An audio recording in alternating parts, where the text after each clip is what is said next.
السلام عليكم ورحمة الله وبركاته. سئل الإمام الشافعي رحمه الله ذات يوم عن دليل وحدانية الله، فأجابهم جوابا عجيبا غريبا. لم ينظر إلى ارتفاع السماء ولا إلى اتساع الأرض، ولم ينظر إلى البحر وأمواجه، لم ينظر إلى هذا كله، بل قال الدليل على وحدانية الله ورقة التوت.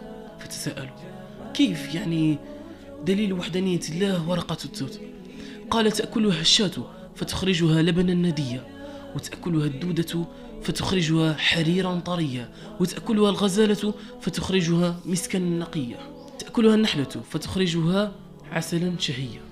لاحظ معي، لبنا نديا وحريرا طريا ومسكا نقيا وعسلا شهيا، المادة واحدة والصنعة مختلفة، فمن الصانع؟